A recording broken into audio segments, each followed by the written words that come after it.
Hello and welcome to my channel, Nasty Dave FPV. My name is Dave and this is my first time on YouTube. On this channel, I'll be documenting my journey through this exciting hobby of FPV flying.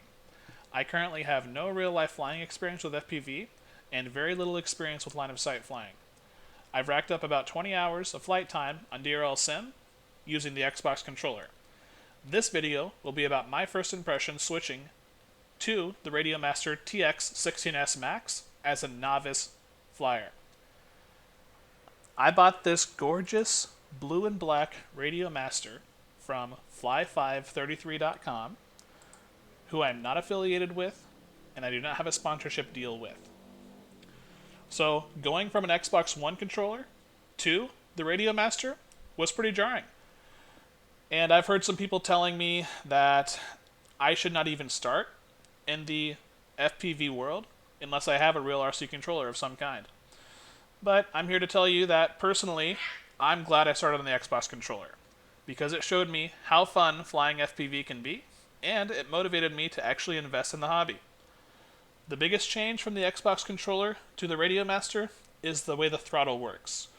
With the Xbox controller, when you let go of the left stick, the stick automatically returns to the mid-stick position, which is zero throttle by default in DRL. That means you can just let go of the throttle and you'll go back to zero throttle automatically. With the Radiomaster and most RC controllers that I know of, there is no mid-stick return on the left stick. Well, on the throttle stick, I should say. So, as I was flying for the first time, it did take some getting used to. I did find myself letting go of the throttle instead of lowering the throttle.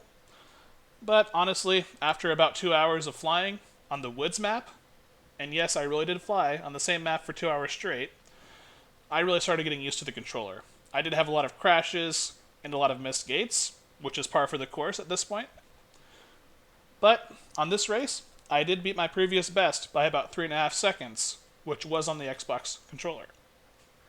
Don't get me wrong, I am a novice, and this is novice race footage. So let's check it out. Enjoy!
Alright, so that was my fastest time so far on the Woods map in DRL Simulator.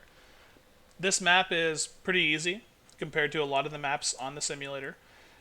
It is pretty fun though. I really enjoy flying through the path and flying through the power lines. And even though those two gates on the bridge, they're kind of hard to get.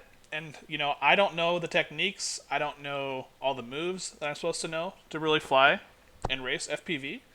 This is all just from me brute forcing it, trying over and over again until I get a result that I like, which so far is finishing the race without crashing.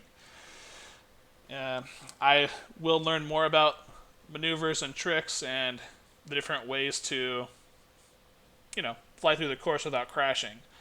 But I think I need some real life fly time before I really get used to that. Now, this is the first time I finished any race with the TX16S. with no crashes and no missed gates. It took me about 2 hours of practice from the Xbox controller to the Radiomaster. So it really wasn't that bad switching from a controller meant for gaming system to a real controller using RC.